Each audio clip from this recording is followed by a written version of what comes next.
Future Hacker. Life. Path. Future. Olá pessoal, bem-vindo de volta aqui ao Future Hacker. Temos aqui um super convidado especial, que é o Léo Meiner. Ele é CEO da School Guardian, conselheiro do Comitê de Educação da Associação Brasileira de Startups, diretor do Founder Instituto de São Paulo, presidente do Instituto de Tecnologia de São Caetano do Sul e professor de empreendedorismo e inovação na FIAP. Cara, prazer aí tê-lo aqui no Future Hacker.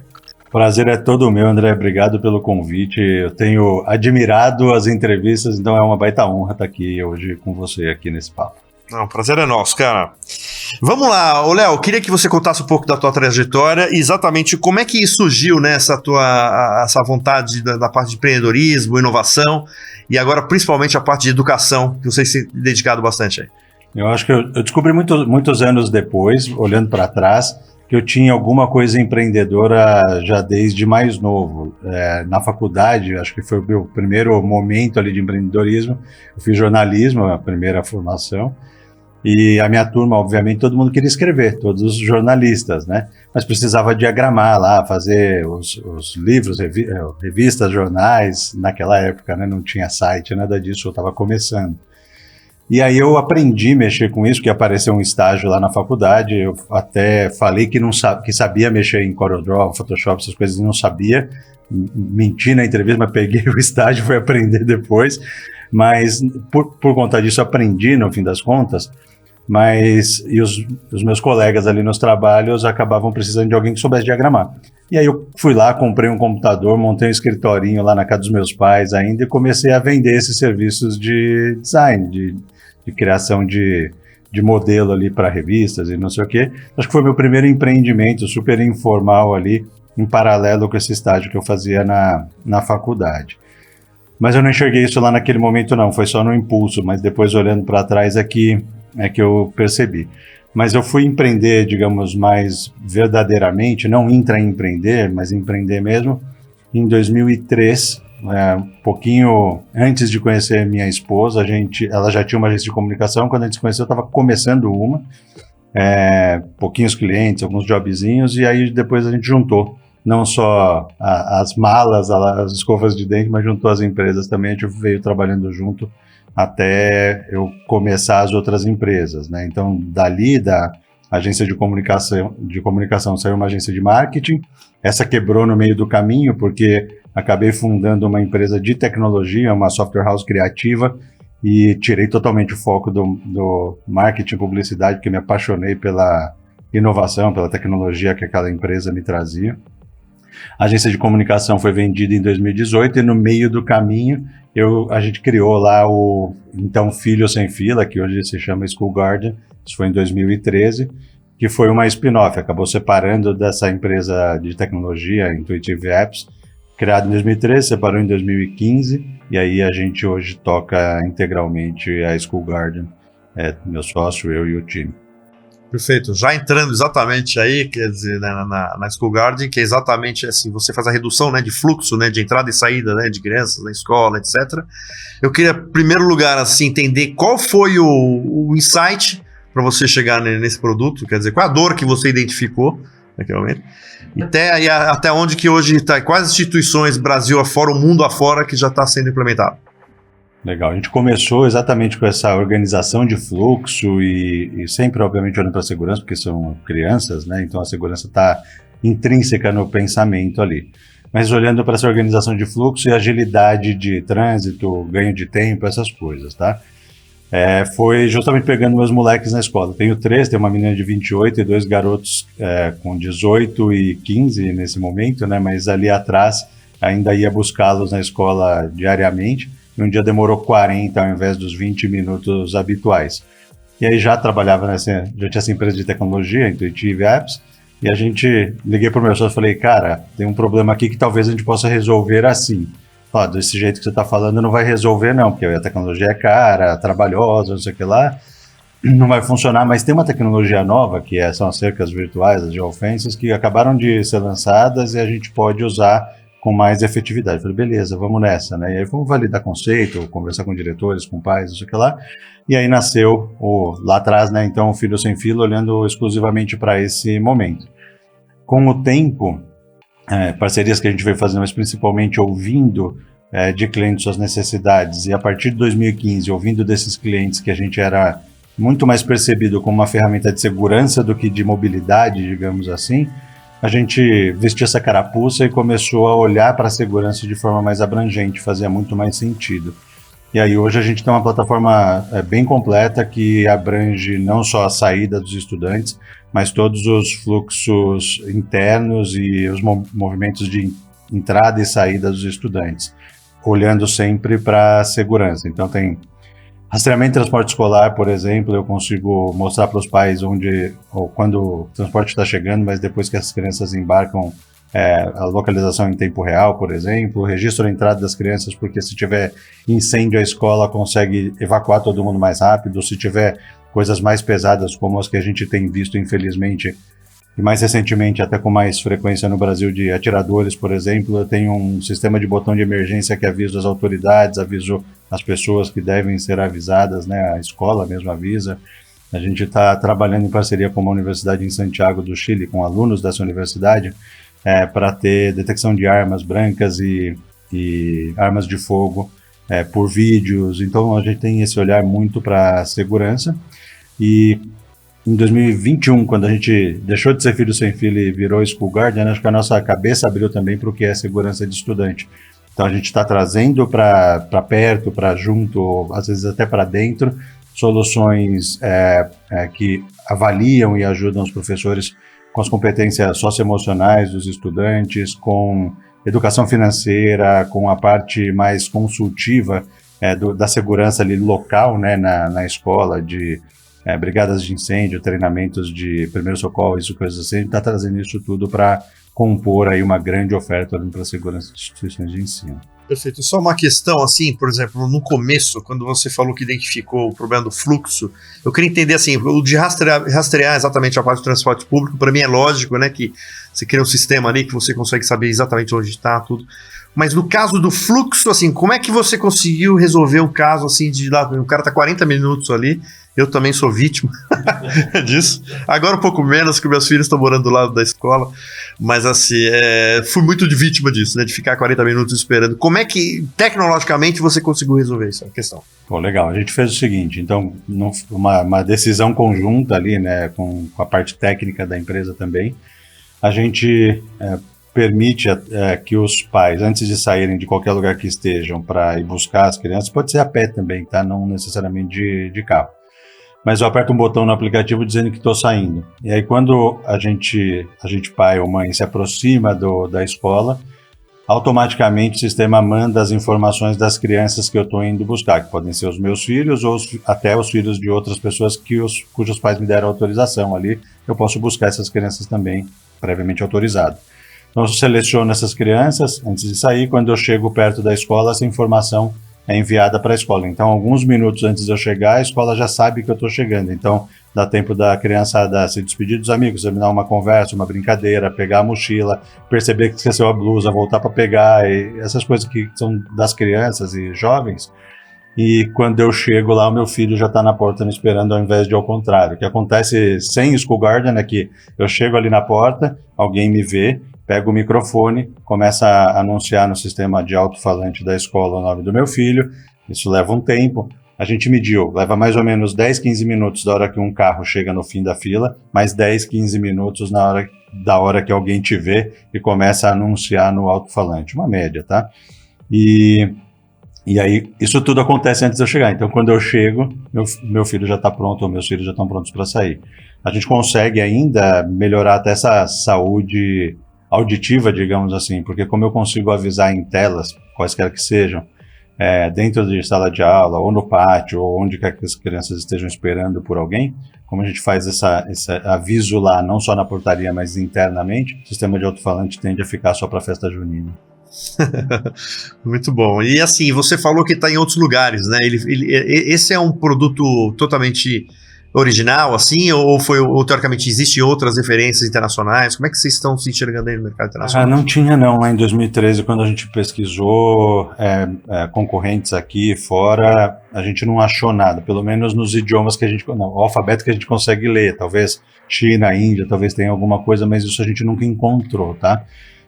Hoje a gente tem concorrentes, aqui no Brasil a gente já teve concorrentes diretos que passaram por isso e aí pivotaram ou quebraram, concorrentes indiretos que são as agendas de comunicação que colocaram estou chegando lá dentro, mas se inspirando no que a gente tinha criado, com uma grande diferença, a gente nunca rastreia os pais, a gente faz isso com cercas virtuais, então eu consigo saber que os pais estão próximos sem precisar ferir privacidade e segurança deles e saber a localização real. Todos os caras fazem rastreando os pais, né? A gente rastreia só o transporte escolar durante o trabalho, os pais nunca. E nos Estados Unidos não tinha também, a gente tem uns 3 ou 4 concorrentes agora nos Estados Unidos. Em outros países de América Latina, eu ouvi falar de uma, não consegui entender potencial de mercado lá. Não, mas achei maravilhoso, assim, você na fila, né? Só a cabeça pensando, como é que eu consigo diminuir essa fila, né, cara? É muito bom, né? Quando é uma dor concreta e real ali, né, que você teve, né, e que veio os insights. Agora sim, cara, te explorar um pouquinho aí desse lado, né, até de educação, acho que você teve que, né, com certeza, dar esse mergulho um pouco de mercado de educação aí, né, de edutech, sei lá, de outras coisas também, mas eu queria te fazer uma questão assim com relação ao futuro da educação. Você acha que assim, o mercado de educação ele está preparado por toda essa revolução que nós estamos percebendo aí? Claro, vocês hoje criaram um produto, né, de auxílio ali, mas entrando exatamente mais para dentro, né, da sala de aula, como é que você acha que as instituições elas estão hoje teoricamente, olhando para essa avalanche que nós temos de inovação em vários aspectos, né, desde inteligência artificial, de gamificação, de tecnologias imersivas, etc. Como é que ela está se deparando com essa avalanche de coisas e se ela está se preparando para esse novo, sei lá, teoricamente, para continuar relevante na vida, né, da formação de uma criança? Legal. Antes eu vou só contar, até responder uma parte da pergunta que ficou, mas para dar um contexto aqui, a gente hoje atua em mais de 400 escolas no Brasil e em outros 7 países. Então eu estou mergulhando, na verdade, o tempo inteiro, né? Você mergulha, respira e mergulha de novo na educação em diversos outros lugares. E claro que, apesar de a gente ser uma solução de gestão, de segurança, mas a gente não está lá dentro da sala de aula, a gente se relaciona com as pessoas que estão dentro da sala de aula e isso acaba nos dando uma perspectiva. Em 2020, quando a gente teve lockdown por causa de Covid, a gente achou que ia quebrar e naquele momento não tinha criança na escola, não tinha o que a gente fazer, então a gente falou, dançamos, né? Mas o que aconteceu foi que o time ali, nosso time naquele momento falou, as escolas estão meio perdidas com sair do presencial e ir para o digital. Vamos fazer um webinar? Um dos caras do time falou, você conhece bastante gente nas escolas, vamos chamar quem já fez isso, ou quem já tinha isso meio pronto e já fez muito rápido, vamos fazer um webinar e contar para outras escolas para ajudá-las, já que a gente não vai vender, já que a gente não vai fazer nada do nosso sistema. Eu falei, perfeito, a gente ajuda os caras do mesmo jeito, ou de outro jeito, mas ajuda, né, que é o que a gente quer fazer. E aí esse único webinar virou uma série de webinars ao longo da pandemia. Então deu para ver muito de perto esse começo dessa mudança, tá? Eu vejo pré-2020 uma grande resistência à tecnologia, à adoção de tecnologia, em linhas gerais. Claro que a gente tem os outliers, né? Tem quem está fazendo diferente, quem adere um pouco mais rápido e tem a outra parte que são os mais resistentes e é normal, faz parte da vida, não é uma crítica nem um julgamento, é uma constatação de fato. Mas ao longo desse tempo, forçadamente, pessoas que eram resistentes passaram a ser obrigadas a usar algumas tecnologias até mais simples, como videoconferência, que não eram usadas até então no nosso universo escolar. Então isso quebrou um pouco das barreiras. Infelizmente, com a volta às aulas presenciais, muitas dessas boas ferramentas que a gente podia ter em sala de aula, digitais, mas em sala de aula presencial, deixaram de ser usadas em algumas instituições de ensino. Então, ainda tem um caminho, tá? Talvez, recapitulando e compactando aqui a resposta, todo mundo abriu a mente um pouco, estou falando de K12, né, da educação até o ensino médio ali. todo mundo abriu a mente, adotou algumas coisas, muitas dessas coisas se perderam, deram uns passinhos para trás, mas eu acho que abriu a porteira. Acho que agora a gente consegue, com mais facilidade, mais agilidade, a adoção de tecnologia, desde que faça sentido pedagógico, que vá trazer melhoria de aprendizagem, melhoria de avaliação, melhoria até de dedicação de tempo dos professores na preparação de todas as aulas e de tudo que eles precisam fazer. Acho que isso está mudando muito. Universidades, por outro lado, elas já estão muito mais abertas à inovação há muito mais tempo. Perspectivas diferentes sobre a educação acabam promovendo essa agilidade nas universidades. E aí você tem um universo muito mais fértil até para experimentação, para propor e construir coisas novas no meio universitário. Perfeito. A gente percebe que, assim, na pandemia foi um grande impulsionador, né? Quer dizer, acho que a gente antecipou anos, né? Nessa parte de evolução tecnológica no mercado de educação, principalmente o AD, né? Sim. O ensino à distância, eu acho que, assim, né? Meio que efetivamente abriu-se essa nova possibilidade. E aí você chega um chat GPT que embaralha tudo de novo, porque assim, como é que você teoricamente pode garantir efetivamente, né, que o aluno, etc, está fazendo o trabalho original ou que ele está usando hoje o chat, né, que inclusive hoje, né, eu não sei que dia que vai por ar essa entrevista, mas teve um manifesto, né, do Elon Musk, né, Steve Wozniak, né, a respeito para parar a inteligência artificial, o desenvolvimento da inteligência artificial. Por quê? Porque isso pode gerar muitos problemas, tudo, quer dizer, eu particularmente não acredito muito nessa história, eu acho que isso aí é muito mais de alguma coisa ligada a governo, etc.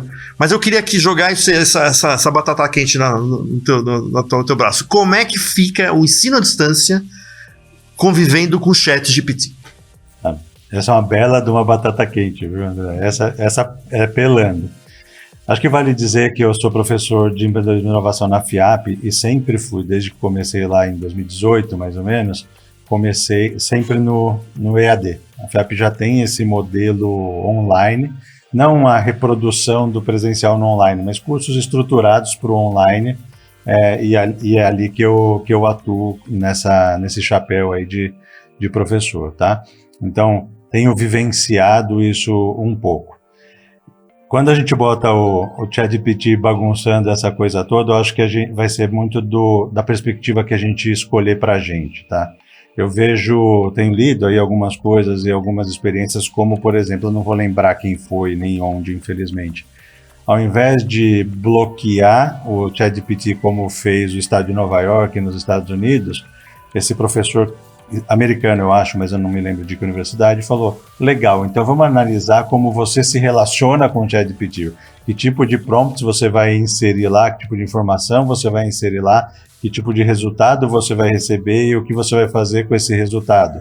Então, verifiquei se a informação é verdadeira, o resultado veio fraco, pedi para trazer mais conteúdo, relacionei fontes e fui validar essas fontes. O cara mudou a perspectiva totalmente. Deixa eu analisar a lógica dessa pessoa, desse estudante, ver se ele consegue se comunicar com essa máquina e depois extrair daquele conteúdo alguma coisa. Eu achei isso espetacular. Achei até agora o jeito que eu achei mais inteligente de tratar a questão, né? Teve gente que tirou provas digitais, vamos ser tudo no papel. Aí já teve alguém que foi lá e botou uma caneta numa impressora 3D escrevendo o que o ChatGPT gerou. Então, assim, é muito melhor a gente assumir esse negócio e aprender como se relacionar. Essa conversa é frequente, né, no meio de educação, mas acho que ainda muito incipiente também, sabe? Eu concordo de número e grau. Eu acho que, assim, não adianta tentar enxugar gelo, né? Eu acho que como é que eu trabalho em cima da nova tecnologia, né? Porque parte do pressuposto que nenhuma inovação regride, né? Ela sempre está para frente. E é sempre progressão geométrica, normalmente, né?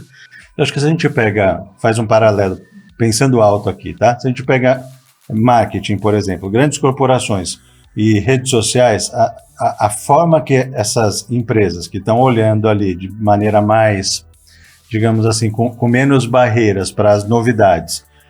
Então, estamos todo mundo aqui no Facebook e no Instagram, e de repente vem o TikTok. Vamos mudar nossa estratégia, vamos adaptar nossa comunicação, nosso marketing para essa nova mídia. Acho que esse pensamento, assuntos totalmente distintos, mas esse pensamento de não ter essa trava, de não ter essa barreira e falar, vamos ali olhar e vamos extrair o máximo que a gente puder da maneira correta, acho que é o melhor jeito. E aí, se a gente transporta isso para a educação, vamos ensinar os nossos estudantes a usarem essa ferramenta com sabedoria, com cuidado, estimular o pensamento crítico de todo mundo a partir disso, que se a gente não fizer, vai ser exatamente o contrário, né? A coisa está tão pronta, tão cheia de erros, as informações inventadas, tudo isso que a gente sabe que tem, que deve melhorar com o tempo, mas de qualquer forma, se a gente não fizesse instrução, ou aprender até com a molecada como eles estão usando e orientar como eles estão usando para não caírem na armadilha de pararem de pensar, acho que a gente vai fazer um negócio muito melhor por todos, né?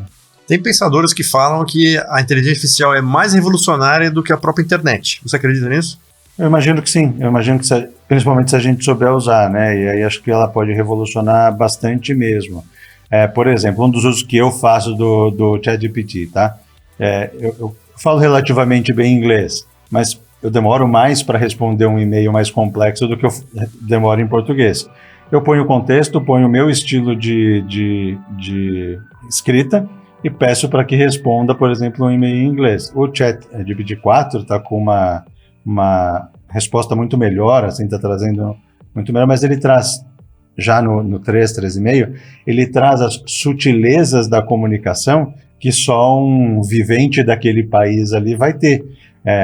Então, se você consegue ganhar algumas coisas, então, como eu cumprimento essa pessoa, formalmente, como eu falo com essa pessoa, se a gente vai para o mundo hispânico aqui, não só latino-americano, mas Espanha também, por exemplo, os tratamentos, né, os tratamentos entre as pessoas são muito mais cordiais do que a gente tem hoje no português brasileiro, e a gente perde isso, né? Então, a conjugação verbal, tudo isso impacta ou é ditado pela sua relação com seu interlocutor no espanhol, por exemplo.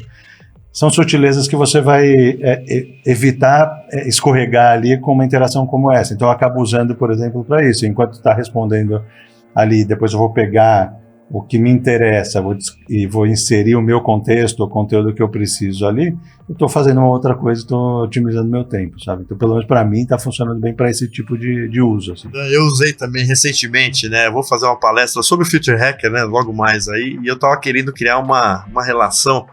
Por exemplo, a gente fala muito de transversalidade de temas, né? E a gente teve um hacker americano que falou assim, não, o que vocês fazem é um entrelaçamento de conteúdo, né? Assim, né? Aí eu fiquei entre transversalidade e entrelaçamento cognitivo. Eu falei assim, vou botar um cognitivo aqui para ver. Daí eu cheguei para a máquina e falei assim, olha, vamos lá. Qual é a semelhança e diferenças entre o entrelaçamento e a transversalidade cognitiva? Aí fala, a transversalidade é quando você passa por todos os temas. Agora, se for para resolver algum problema específico, aí é o entrelaçamento cognitivo. Me faça uma referência a isso com a computação quântica. Ele fez falou, olha, isso é muito parecido com a visão mais quântica das coisas. Aí eu escrevi assim, faz uma maneira um pouco mais palatável para um cara de humanas, né? Não me vem me falar questão assim, totalmente científica para um cara de humanas. E ele escreveu, sim, para um pouquinho. Aí escreveu de uma maneira super simples. Eu achei maravilhoso, cara. Exatamente. Eu acho que é exatamente isso, né? Como saber extrair e usar, e não sendo cego para tudo que vem, e você conseguir dar direcionamento. Talvez seja mas assim, eu acho que é o que você falou. É muito novo, é muito incipiente, estamos testando ainda, né? Muito mais. Sim. Meu filho mais novo, André, João Pedro, tá com 15. Ele outro dia, e às vezes ele gosta de pegar e aprender um pouquinho de programação. Não é uma grande paixão, mas ele tem curiosidade. Ele pegou e escreveu um código lá para fazer qualquer coisa, não me lembro o quê. Legal, rodou, funcionou. Ele pegou o código e falou, melhora o código para mim, lá no ChatGPT. E aí organizou em classes, não sei aquela coisas que ele ainda não tinha aprendido nas xeretadas dele lá. Então, para mim, ele deu um grande exemplo ali de não usar para o comodismo. Ele podia ter falado, escreva o código. Não, ele escreveu, aprendeu e falou, agora me ensina a melhorar esse negócio. E aprendeu um pouquinho mais, sabe? Então, esse tipo de olhar para a ferramenta, se a gente mantiver e estimular, acho que a gente vai se dar bem. E não vai ter cenário catastrófico. Muito bom. Você vê, né, a gente estava falando um pouco antes, né, que assim, né, tem vários temas ali, né? Que se a gente for olhar pelo lado de catástrofe, a gente tem outros aí pra gente discutir. Vamos dar um pulinho aí de educação pro mercado também, que você mexe bastante a parte de startups, né? Quer dizer, você hoje, né, tem capitania uma startup, etc. Eu queria, principalmente no ponto de vista de financiamento de startup, né? Normalmente, né, a startup ela já nasce querendo ir pro fundo de investimento, achar que vai ganhar esse dinheiro e que já vai achando que ali é o final da história, sendo que ali talvez comece a história, né? E só que é o seguinte, muita empresa normalmente ela não tem assim, uma vocação para ser um projeto escalável. Às vezes ela pode ser uma coisa pontual específica e a pessoa vai para fundo de investimento que olha isso aí sempre como um projeto de recorrência e modelo escalável. Quais são as formas de financiamento hoje da startup que não dependa de fundo de investimento? Eu diria até o seguinte, parafraseando alguns investidores, o melhor dinheiro é o dinheiro do cliente. Assim, o investimento você tem de evitar ao máximo, posterga ao máximo e talvez nunca faça, tá? Porque uma vez que você está ganhando o dinheiro do cliente que está comprando a tua solução, primeiro, você validou o teu produto, a tua oferta ali, e você está sendo organicamente saudável ou economicamente saudável, tá? Então, acho que esse pensamento cômodo de deixa eu fazer rodadas consecutivas de investimento é sempre questionável. No entanto, a gente vê também, vejo isso no Founder Institute, vejo isso na Rock New Ventures da FIAP, que a gente criou lá justamente para acelerar projetos de alunos e ex-alunos, que chega um ponto e fala assim, cara, não tenho dinheiro nenhum, não consigo dar o próximo passo, né? Ou talvez aí você possa olhar.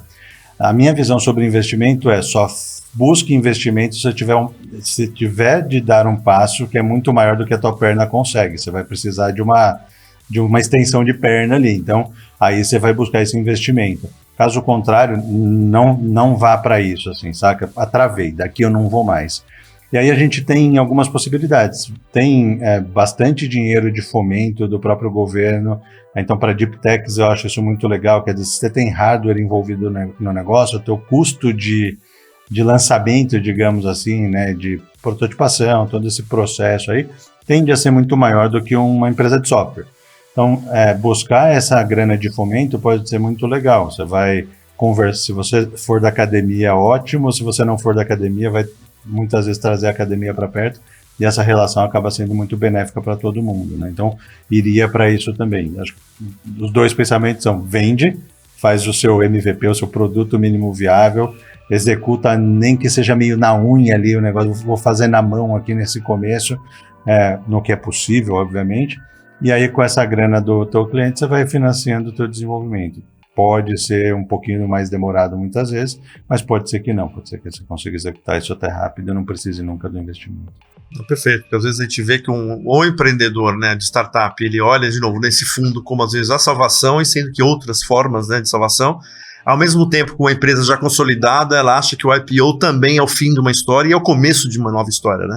Então às vezes, né, talvez levando em conta a proporção disso, é mais ou menos parecido, né? Tem muita empresa também que quando entra em IPO, e agora estamos... Não, você agora tem que ganhar um monte de sócio, quer dizer, agora você tem que ter transparência, tem que ter governança, o ESG não é mais uma siglinha para você vai ter que começar a implementar, então quer dizer, muda um pouco, né, o aspecto. Mas até um ponto importante, ontem a gente estava discutindo sobre isso, sobre ESG by Design. Está criando um negócio novo, já olha para governança, já olha para ESG, já olha para isso ali na base. Se você fizer isso e eventualmente caminhar para um IPO, não acho também que é o único caminho possível, mas vai caminhar para um IPO ou até para um M&A ou qualquer coisa parecida, você vai precisar comprovar alguns desses valores, alguns desses controles. Então, fizer por design, ali na nascente, você vai fazer isso depois com mais facilidade. Agora, mudar isso é sempre inserir isso numa organização já maior é sempre mais problemático. Léo, te fazer uma última questão agora sobre o Instituto, né, que lá do Parque Tecnológico de São Caetano. Qual é o approach ali? Quais são os hubs ali que vocês estão desenvolvendo? Me conta um pouquinho aí sobre o projeto. Instituto de Tecnologia de São Caetano do Sul tem esse nome porque nasceu em São Caetano uns bons anos atrás. Alguns empreendedores locais lá, como o seu Francisco Sotel, que é assim, um cara espetacular, assim, e outros empreendedores criaram esse instituto para promover inovação aberta, numa época que não se falava inovação aberta ainda, mas a inovação aberta e transformação digital. Era esse o olhar, de pegar a cidade inicialmente São Caetano, e hoje a gente atua na região como um todo, né, ali no ABC Paulista. Empresas, indústrias principalmente indústrias que fazem muito, historicamente parte da região, mas empresas de serviços e tudo que vieram, obviamente, e têm crescido ali na região, e ajudar essas empresas a mudarem esse status de offline, digamos assim, para digital, trazer um pouco dessas boas possibilidades em qualquer aspecto, gerencial, produtivo, ou seja lá o que for, e ajudar a promover essas mudanças de forma mais suave, nunca é simples, nunca é indolor, mas de uma forma mais suave, né? Então esse é o papel do Instituto ali. A gente se relaciona com as prefeituras também, São Caetano, Santo André, Mauá, São Bernardo, justamente para também tentar conectar essas partes todas, né? Porque coisas mais duradouras, efetivas em alguns momentos, em especial quando a gente envolve pessoas fora dos muros das empresas ali, a gente precisa que o poder público esteja junto, e muitas vezes não é só junto não, né? É capitaneando, executando. E aí as cidades ali estão num momento muito legal, olhando para isso, olhando para as cidades inteligentes, promovendo esses desafios de forma constante, como no Polo Tecnológico de Santo André, que o Ricardo Magnani, Godinho, enfim, o time lá toca com maestria, assim, pegando os grandes desafios ali e falando, galera, quem sabe resolver isso aqui, vamos resolver junto? Isso eu acho espetacular. Legal. Existe a gente tem feito, né, entrevistas aqui com institutos, né, que a gente fez lá com o Porto Digital, né, de Recife. Estamos muito próximos do Parque Tecnológico de São José dos Campos, etc. Existe um intercâmbio de conhecimento entre os institutos ou é cada um no seu quadrado? Existe sim, eu acho que isso é natural, é saudável pra caramba também, porque tem aprendizados que você consegue trocar ali, né? Você sabe fazer isso, deixa eu fazer isso aqui, ver se aqui funciona para mim também, e eu estou fazendo isso aqui, ver se funciona aí para você também. As universidades também estão sempre muito próximas, a gente tem várias universidades ali também na região, e essa troca com a academia, com os estudantes, o estímulo não só à inovação científica, muitas vezes, mas não necessariamente, mas ao empreendedorismo, acaba sendo benéfico, e essa troca acaba acontecendo de forma super natural, assim, né? A gente, no ano passado, fez um embriãozinho ali de um movimento de botar todas essas iniciativas, startups, mercado, investidores e universidades no mesmo ambiente para trocar ali, e apesar de ter sido bem pequenininho, o resultado é bem positivo, né? Então isso tende a caminhar bem ali também pelo ITESCS, mas com uma cooperação e uma coação de todo mundo ali. Muito legal. Léo, queria agradecer bastante aqui tua presença, né? Um papo, você vê que não vez já passou o tempo, a gente... Pois né? Eu achei que a gente tinha uns 10 minutos que a gente tava aqui só. Mas foi ótimo aí, cara. Parabéns aí pela iniciativa aí, por todas as iniciativas aí, né? Seja na FIAP, né? Com o Instituto, com a startup. E estamos aí abertos aí a pensar em projetos juntos também. Bom, obrigado mais uma vez. Também estou à sua disposição. Fazer coisas relevantes e fazer coisas relevantes junto com outras pessoas, com outras empresas, é o que eu realmente acredito que pode mudar a nossa história aqui regional e globalmente, assim. Então, é só chamar que eu sempre topo. Eu digo que eu sou facinho, cara. Me chama que eu tô dentro. É isso aí, pessoal. Queria agradecer aí novamente, pessoal, Future Hacker, e quando vocês estiverem na fila dos seus filhos, lembre do School Garden ali, que é uma empresa legal que vai explodir aí no mercado. Até mais. Future Hacker. Life. Path. Future.